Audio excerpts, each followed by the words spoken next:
Sustainable Development, Climate Change, and Disaster Risk Management, Colonel Shelton DeFore, the National Emergency Coordinator at NEMO, and of course, Mr. Ronald Gordon, the Chief Met at the National Met Service. So I'd like to now give the floor to Mr. Gordon to kick us off this morning. Okay, good morning again, everyone. Members of the media, Honorable Habit, and of course, Colonel DeFore. This morning, we're updating you on recently formed Tropical Storm Lisa, which is currently located at latitude 15.5 degrees north, 77.3 degrees west, or about, in terms of reference from Belize, about 735 miles to the east by south of Belize City. The system is moving to the west at 14 miles per hour with maximum sustained winds of 40 miles per hour and a minimum central pressure of 1,003 millibars. The system is currently disorganized. It is being affected by wind shear, vertical wind shear, causing most of the thunderstorm activity to be to the east of the center. Actually, the center is rather exposed, indicating that the system is weak. And also, there's a good amount of dry mid-level air in the environment, especially to the west of the system. And that's precisely the reason why we are having fair weather. However, indications are that the environment will become a bit more moist and that the wind shear will slacken or weaken and allow the system to intensify gradually. There's a possibility that the system could be a Category 1 hurricane at landfall at the coast of Belize. In terms of motion, it is moving to the west currently, but it is forecast to take a little more west to west-northwestward track, which will bring it far south of Jamaica today, and south of Cayman and north of Honduras through Tuesday, and approach Belize on Wednesday. As I mentioned before, possible as a Category 1 hurricane. Currently, with that kind of forecast, the impacts that we're expecting is that the system will produce, first of all, rainfall in the amounts of 2 to 4 inches per day, starting on Wednesday through to Wednesday night and Thursday. In terms of flooding, that could result in flooding, especially over low-lying and flood-prone areas, and even so, more considering the fact that we do have soils that are saturated from the recent events with Hurricane Julia. In addition to the rainfall and the flooding due to rainfall, there's likely to be coastal flooding due to storm surge, with about 3 to 5 feet possible, especially to the north, well, to the north of the center actually, of where the system makes landfall. And that could result in, like I said, an increase in the level of flooding for coastal residents. And in terms of a Category 1 hurricane, those are systems with winds of 74 to 95 miles per hour. So we're expecting those winds to affect areas just around the center where the system makes landfall. We do not and will not specify a specific location of landfall at the moment. There's some uncertainty. So we want residents across the entire country of Belize to be prepared for the system and for the possibility of a landfalling hurricane. The forecast cone, as we always say, gives us a probability that the system could make landfall anywhere within that cone. And important for residents to note is that as the system gets nearer to Belize, you will see the cone narrowing. That indicates that we are more clear of where it will make landfall.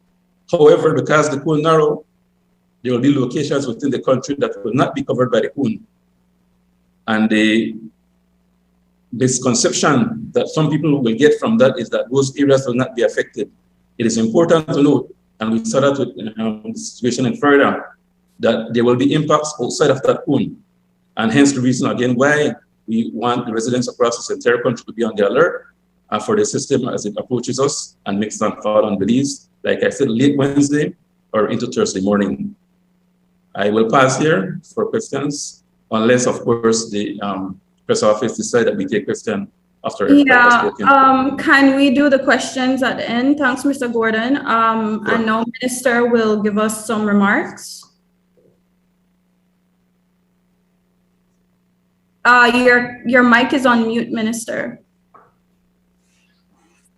Thank you. A pleasant good morning to all. Certainly from the Ministry of sustainable development, climate change, and certainly disaster risk management, we welcome all of you to this press briefing.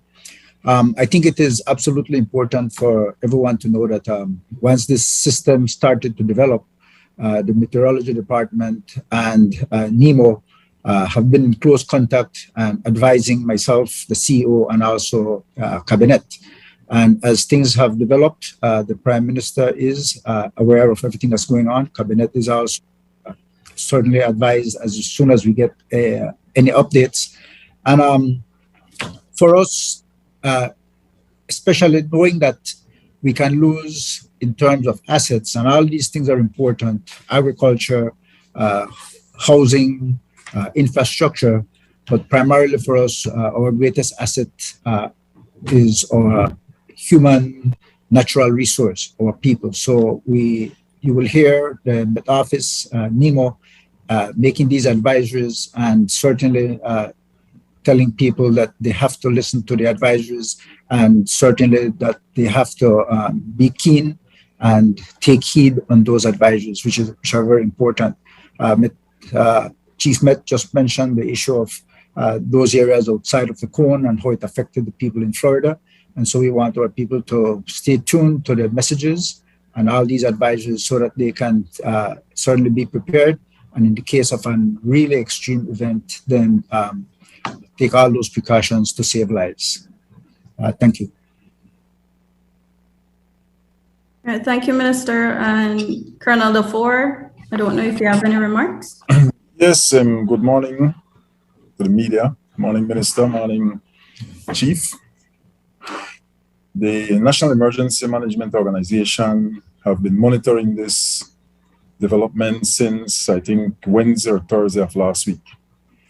On Saturday, the San Pedro Emergency Committee convened a meeting to look at their state of readiness, understanding that they're the most, exposed and vulnerable. And again, they met at 8:29 a.m. yesterday morning. We received the alert from the Chief Met that the potential is there for a tropical cyclone development. We notified all our national committees and district committees for them to convene an emergency meeting to go through their state of readiness. That was done except for CAIO, which is going through that process, that meeting as we speak. The next area of operational readiness was that of our logistics, where we checked the stocks in our warehouses to ensure that we had, the basic supplies to start off the operation and to look at what needed to be procured, which we're in the process of, gathering some additional supplies. Our search and rescue component was alerted. BSERT, Coast Guard, BDF, all those critical uniform services that will assist us in terms of getting ready for any potential rescue. The Human Resource Management Committee also requested some assistance to prepare. They're responsible for the public officers that will go into the shelters. The district coordinators provided a list of shelters that they're likely to open in the event that we have to open shelters for this tropical cyclone that is facing Belize. We produced an advisory, the first advisory yesterday at 4:30 p.m. to sensitize the public and all sectors to be aware that there's a threat to Belize, and to get ready to put their plans into action. And fast forward to now, this morning, we sent out the first advisory for Tropical Storm Lisa. And as you heard from the Chief Met, the potential threat to Belize is for as much as a Category 1 hurricane, hopefully not stronger, that can make landfall on the country sometime between Wednesday night and Thursday morning. So NEMO is fully activated across the country. The National Emergency Operations Center will be convening a meeting this afternoon at 2 p.m. to sensitize the national committees, which are chaired by CEOs. These committees are under the responsibility of the government line ministries, and they produce or provide the muscle the support, the leadership, the personnel to ensure NEMO can function. And then by tomorrow morning, the National Emergency Operations Center, in concurrence with the Chief Met advice, will activate and go into full 24 hours operation. The government of Belize do intend to make a declaration today. I think the Chief Met may have alluded to it in terms of status that the country will be under. When that declaration is made, it will signify that we are in full operational mode, and the entire country need to be as responsive as possible to ensure that lives are not lost and minimum disruption to service and damages to property, occur. So I would like to end there to say that is the general overview of the NEMO preparedness and readiness for Tropical Storm Lisa, likely to become a hurricane. Thank you. Great, thank you, Colonel Dufour. Just so that we get this done in an organized manner, I'll ask that you use the raise hand feature on Zoom. Like I said before, questions each so that everyone gets the benefit of asking questions. And then if you have additional questions, we'll come back to you. So who wants to begin? And since you guys are off camera, I'd like to invite you to introduce yourselves, your name, and your proceed with your question. So I think the first one we have here is from Marisol. Good morning to everyone. The first question that I wanted to ask goes to the chief meteorologist. By when more or less would we be able to know about landfall? Like, when would you have that more defined in terms of location? Yes, Marisol, thank you for the question. As the system gets nearer, we are more accurately able to predict exactly where it will make landfall. We're expecting landfall to occur, like I said, late Wednesday into Thursday. So we are looking at possibility of late tomorrow evening, 24 hours before landfall, where you can more precisely pinpoint the location of landfall. Now, I do want to stress again, it's important that we do not focus on the exact location of landfall because these systems have impact beyond where the center makes landfall. So even though we will be able to pinpoint a location, we are going to advise residents not to focus only on that particular location because there are impacts beyond that point. Very important to note. The other one was precisely in relation to that, like the wind factor and so away from the eye. Is it too early to be able to predict what that will look like miles away from the eye? Yes, I would not give an exact value right now, but I will say that based on the environment in which the system is located, the forecast is calling for it to be a very compact system. So it will not be that extensive in terms of the radius of maximum winds. All right, you're up next, Courtney. Hi, good morning. My questions are also for Mr. Gordon. The first one is about the storm it will hit us if it does in November. Have we ever had a November storm before? Thankfully, I did my research before coming here because I knew I was going to get that question. Yes, going back into the archives, I saw 3 systems making landfall on Belize in November. One of them was Lara in 1971. I think that was a tropical storm. And there was a system in 1931 before we had name for hurricanes that made landfall also in November. And there's another one way back in the 18 change that made landfall in November. But as you rightly alluded to, they are very rare.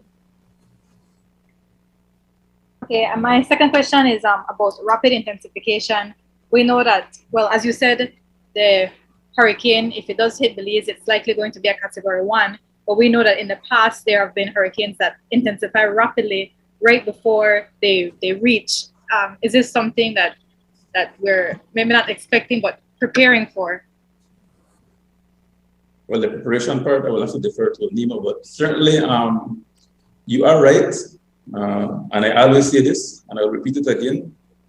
Even though we have made a lot of progress in predicting the path or the track of these systems, when it comes to intensification, and especially rapid intensification, there's still some work to do there. We are going by all the knowledge that we have, all the factors that we are looking at, and everything that we are seeing is not indicating that the system will intensify beyond a category 1. Even though the wind shear will soften, it will still be a bit more moderate wind shear, especially to the north. The environment, like I said, is relatively dry. So, and if the storm is moving relatively fast as well, it's not those systems that slow down and intensify. So those factors in general would not favor rapid intensification. One factor that will support intensification is the warm waters. We're looking at about 84 to 85 degrees Fahrenheit in our area. So the combination of those factors and looking at the model and all those things, it is not showing rapid intensification at the moment. But there's always nothing, like I always say, there's no such thing as 0% when it comes to that. So there's always a small chance that it will intensify beyond a category 1 as we're expecting. In terms of the preparation, to just add to that, that is important because the window of opportunity to make certain decision closes or narrows every hour. And so the islands of San Pedro and Kikaka, in their deliberation in terms of scenario planning, they have to look at what time they would tell residents, you need to evacuate and get off the island. Now, to ensure we start that process, we are imploring and informing the public that if you know you are not in a safe place in San Pedro, Kikaka, Belize City, and you need to relocate, and you know where you're going, put those plans in place one time. My mother lives in Belize City, and she will have to relocate to her neighbor on the same street, plan A, plan B, to my residence in Cayo.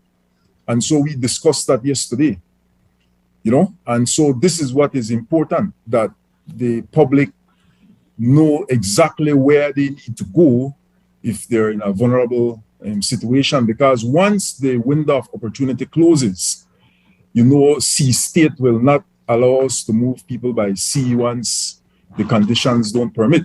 So we then have to go to plan B for coastal communities like San Pedro, Kikaka, and some of the other keys, where they have to shelter in place. So San Pedro have also looked at their worst case scenario in terms of sheltering in place, because this is the second time that we see the system, and it has sped up a bit. It's now moving at 14 miles per hour, which means the time to evacuate will reduce. But that works in our favor. That could indicate, Chief Met, I stand corrected, but that could indicate that the probability of strengthening reduces somewhat, So we have to ensure that the public understand that relocation to a safe place, knowing where they're going, that onus is on the people to take that decision and to make those preparations. But it's an important issue, because once it comes to a particular time between now and tomorrow, if there's any other further strengthening and the sea state is not, conducive for us to evacuate, then we then have to shelter in place. Thank you, Courtney. We have Michelle next. I think Mr. Defoe already touched on the my question was for the concerns for the keys in terms of evacuations, and what are those for residents living on the keys, Okay. So we'll move ahead to you, Dale. Wait, You have one more?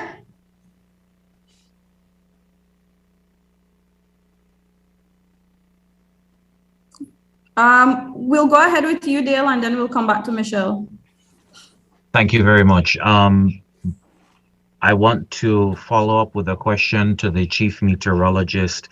In context of the history of these types of systems, how does this one square off in context of other category 1 systems? Is it more of a rainmaker or windmaker in this case, or is it still too early to tell? Yeah, yes, Dale, I would prefer not to compare, because one thing when we compare the systems, people get the impression that they will get the same impacts as they had from a previous time. Each of these systems are unique. So you can do the math for yourself in terms of knowing that it's a category 1. We've had category 1 before. We had NANA in 2020. But certainly we don't want people to get the impression that, oh, it's going to be exactly like NANA. And if I was in this particular location, I didn't get affected, so I will not be affected. So I'm not going to go down that avenue at the moment and do that sort of comparison to avoid that kind of misconception from the public. Understood. Next question for you, Chief Met. You said in an earlier comment that the system is more compact. I just want clarification. The eye is more centrally located. It's not something that is expected to be a large center, correct? And if you can sort of comment on the impact of climate change in terms of how these types of systems are now forming. Okay, to your first question, in terms of saying the system is compact, what we mean is that the radius of maximum winds are not going to be that extensive from the center. So you will have a narrower path in terms of where it makes landfall and having impacts. And the reason for this is because, like I mentioned before, the system is within a relatively dry environment. So it's not able to develop a lot of thunderstorms far away from the center. Those thunderstorms developing are what really create those winds and have that radius of maximum wind expand, so to speak. So again, important to note the system, however important to note actually, compact system sometimes are stronger. We always give the example of the skater with when they pull in their hand, they're able to rotate faster. So a system that is more compact will tend to have stronger winds near to where the center is. So that's another important point to take. In terms of your questions related to climate change, certainly we do know from some studies that have been done that we typically would have more intense tropical systems developing due to climate change. I do not want to make any assertions from one particular system as it relates to climate change at the moment, but the general consensus is that climate change is resulting in us having more intense tropical systems in our area, not more, but more intense systems that we develop. All right, thank you, Dale. Michelle, if you're still online and you want to ask your question now, I'll give you a chance to go ahead just before we move into the next one. Okay, I was asking in terms of a category 1 hurricane, what kind of impacts can we expect? Okay, go ahead. Oh, okay. Well, impacts, you have things like trees that will definitely, the branches will break, trees will be uprooted, power systems will be damaged, where you won't have electricity for some time. So that will affect water, because water runs with electricity. Sewage system will have issues, falling debris could hurt people and things like that. So storm surge, I won't speak to much of the characteristics, but storm surge, wind are some of the critical, and rainfall. I would then like to ask the chief to lead on from there. But those are some of the things we have to be concerned. Roof failure, one of the key ones. If you live in a home that is not well constructed with hurricane straps and clips, then you need to evacuate to safety. Yes, in regards to storm surge, it's a very peculiar thing. Storm surge isn't correlated quite well with the maximum winds. The storm surge is more related to how large the system is. So you can have weak systems, but if they have a large radius of maximum wind, as I've been saying before, then you can have a bigger storm surge. So putting that in context, given that we are expecting the system to be better compact, we do not expect the storm surge to be very, very huge. However, I did mention 3 to 5 feet. That is what we are seeing from the models that we're running at the moment. And so we want folks to be prepared for that type of storm surge from the system. The storm surge, as I have said before, will affect areas to the north where the system makes landfall. So if you're south of the system, then the sea will recede for you. But however, if you're to the north of it, then you will have the storm surge because of the onshore wind coming in. I would like to add with Chief remit, from my geography days and being, cognizant that sometimes what people look at is, as you rightly said, Chief, where land foul will be, but the structure of the system. I don't know if you could add a little on what the structure is, like the gale force winds, tropical storm winds, the hurricane winds, and to let people know that even though it's compact, it means the size in particular, so that we have, that degree of understanding, because people at times want to home in, as you rightly said, on what specific area or impact they can expect. But a system approaching Belize with outer winds, could affect the entire country. I don't know if you want to elaborate on that a bit, Chief. Yeah, so like I said before, now when we are within about 24 hours range before the system, we'll have more specific information in terms of where those radius of maximum winds will affect different parts of the country. But like you, it's important. I think what you're alluding to is that indeed you have other bands from these systems that affect the entire country. So again, that's the reason why we want everyone to be on the alert, because you can have very strong gusty winds within these feeder bands, within those other rain bands. And we saw that actually with Hurricane Julia, that it even came close to us, made landfall in Nicaragua, but we were affected by other bands. So it's important that we be prepared over the entire country for that type of weather system. All right, thank you. Dwayne, you're next. Thank you, Janelle. Dwayne Moody, Channel 5. Guys, you just responded to the question that I had in terms of the storm surge. So let me go to my second question. In terms of shelters, Mr. Defoe, I think you said that a list of shelters was being provided to you. But when will these shelters be open for persons who are unsecure, feel that they're not secured about where they have, when will these shelters be open for them? The shelters open based on the situation in the various municipalities. So, for example, San Pedro briefed this morning, they already identified their shelters, they have the keys, they have identified, who needs to work at the particular shelter. And so once we get to a point where we have to do the warning, then we will activate the shelters and have them ready. And if that means it's for this evening or for tomorrow morning or midday, then that timeline is worked out locally with the emergency committee for Belize City, CEMO, which is different than perhaps what might be happening in Toledo. But all in all, the NEMO shelter committee within those emergency centers or command centers, as we would prefer, are ready and have the list of shelters available, and they will open the shelters. Sometimes it's by demand, where the constituent rep would call to say, listen, I just got called from 3 of my, area or families or people in that area, and they really need to get into the shelter by tonight. So we are standing by for some of those prompt, but at the very least, by tomorrow evening, shelters will be open so that people could have a safe place to go to. As part of the resilience, we want to see, besides the public shelter, which is a must as a public service from NEMO, that, families work together.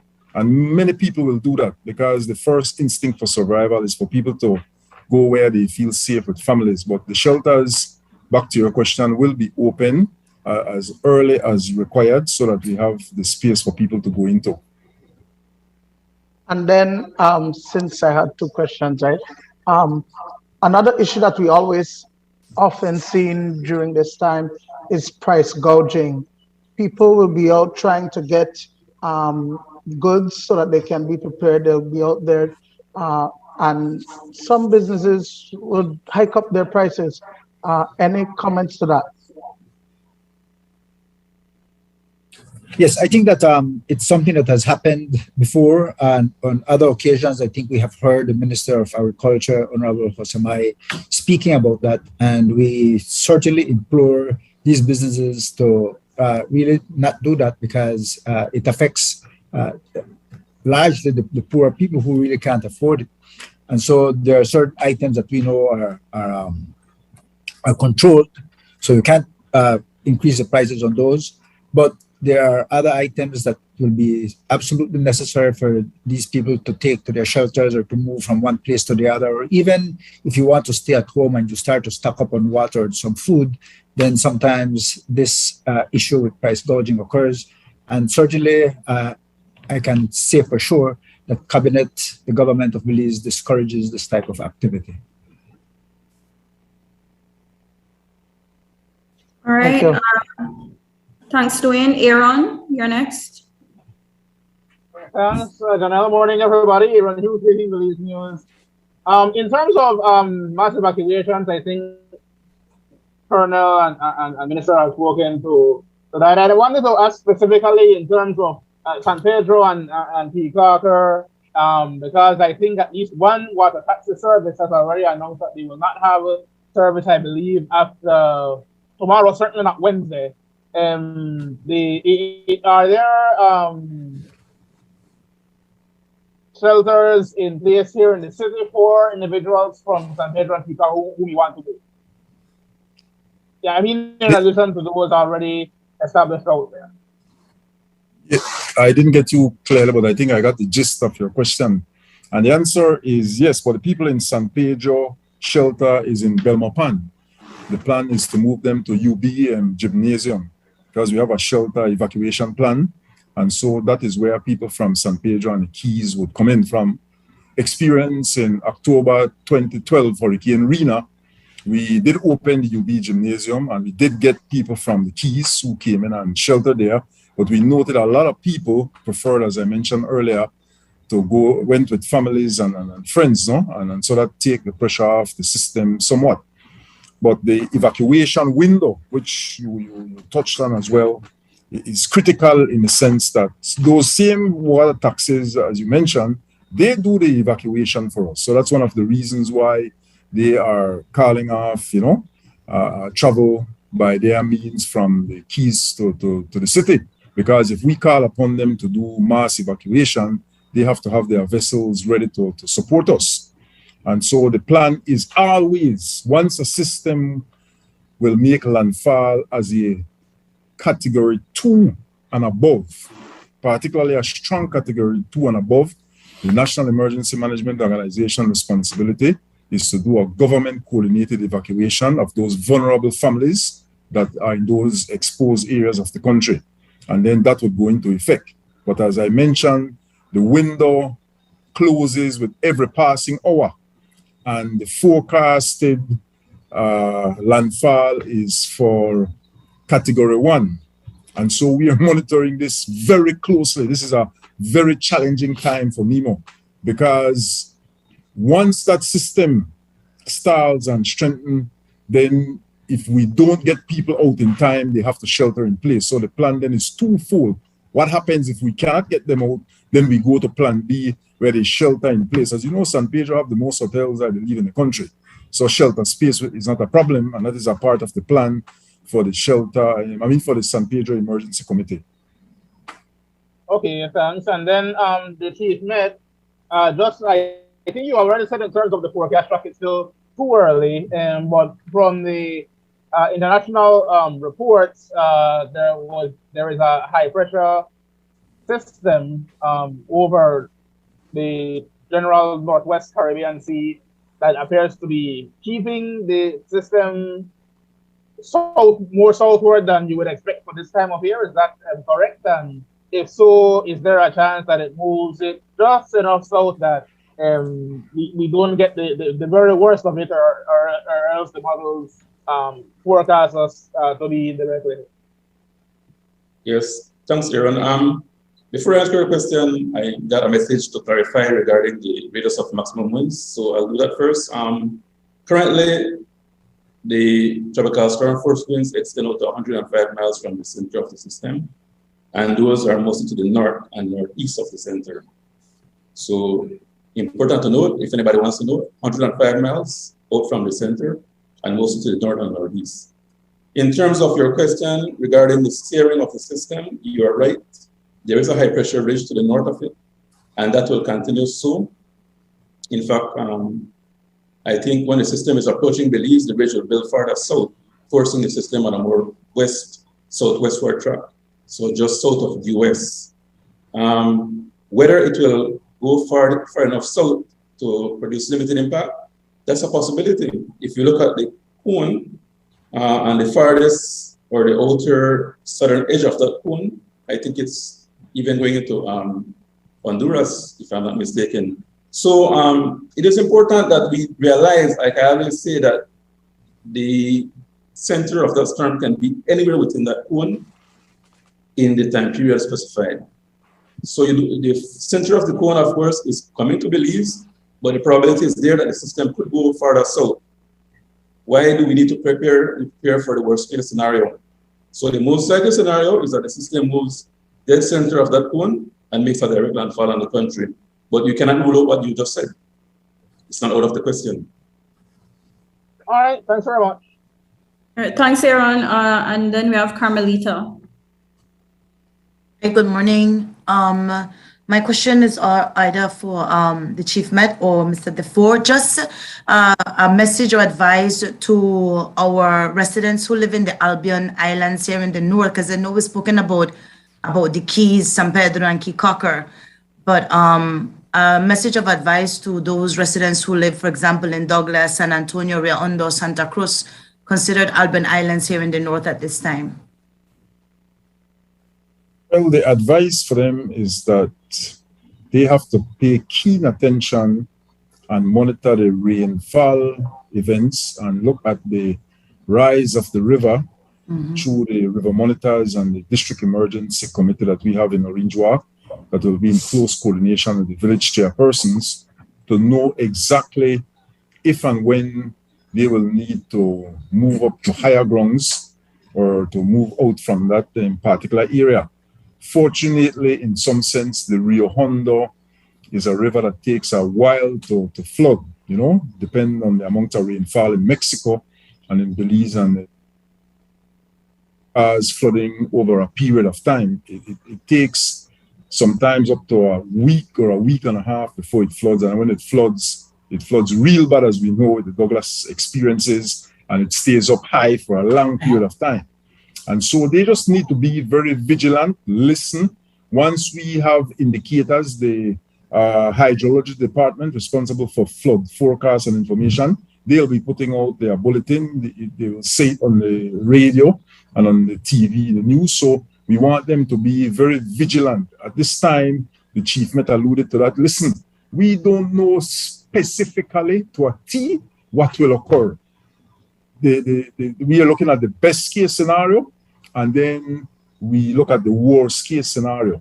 And so we are anywhere within the left and the right of that scenario where you could have maybe at landfall a TD, you know, a rainmaker.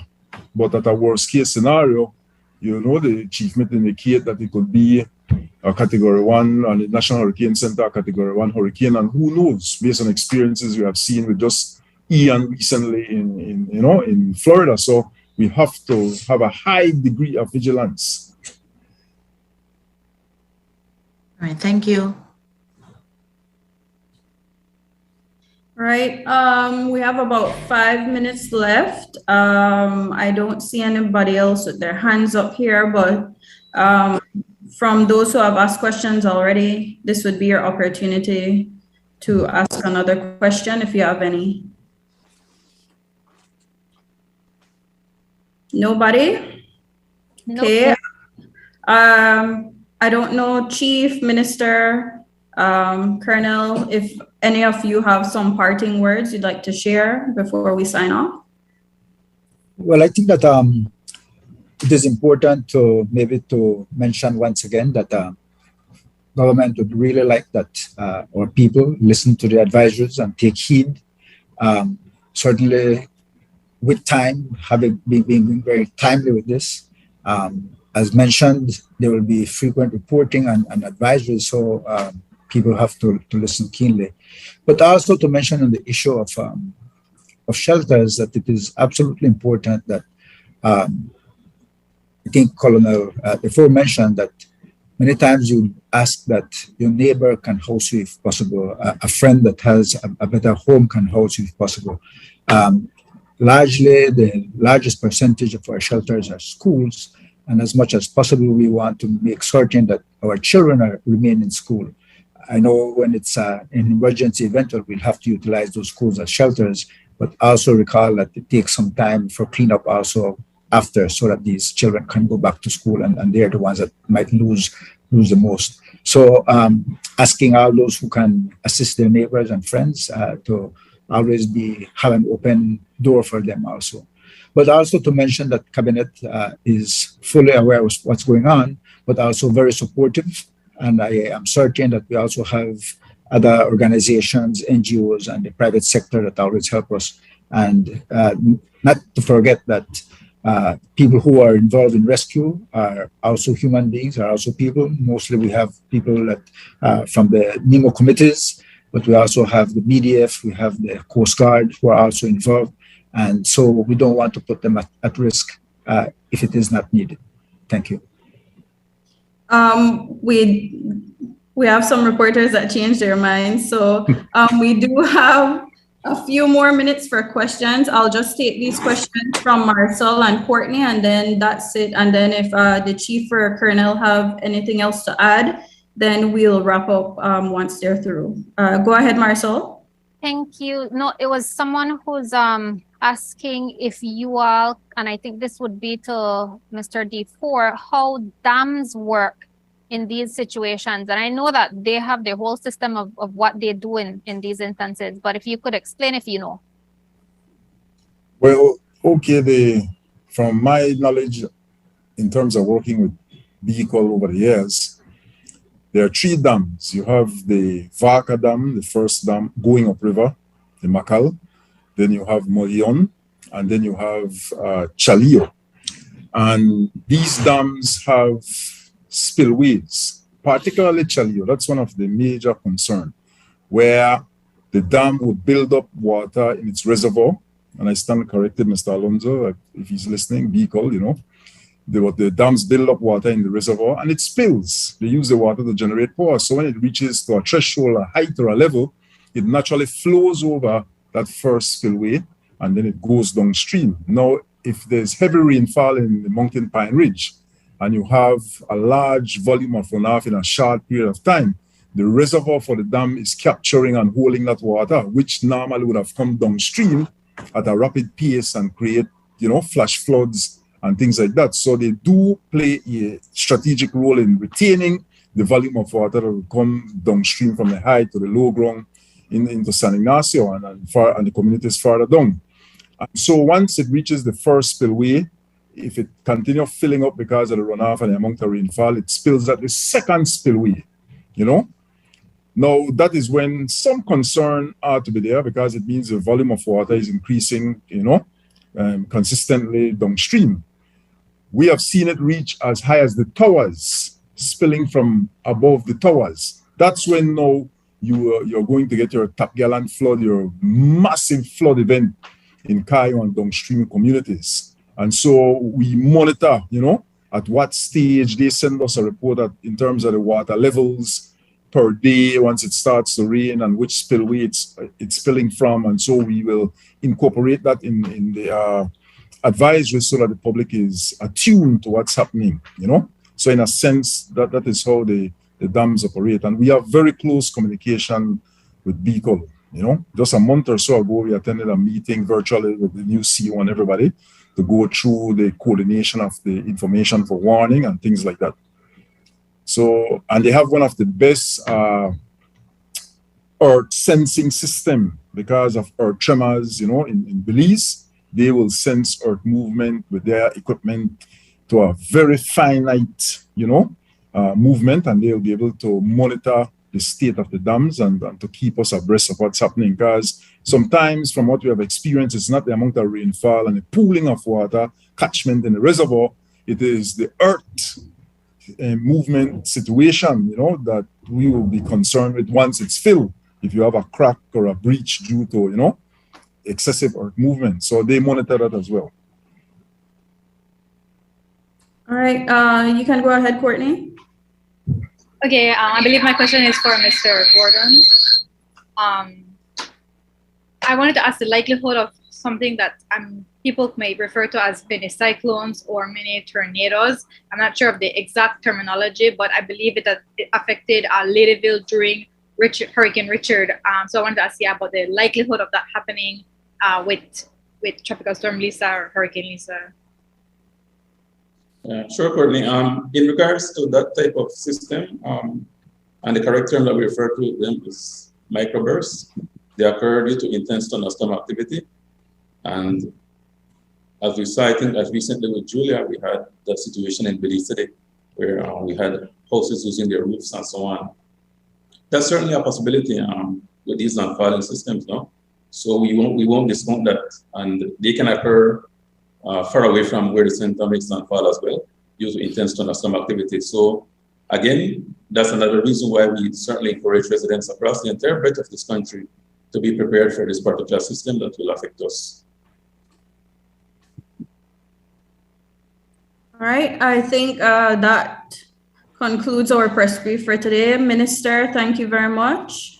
Mr. Gordon, and of course, Colonel DeFore, thank you very much. And members of the media, thank you for joining us today. Have a good rest of week and stay safe, of course. Thank you all. Thank you all. Thank you.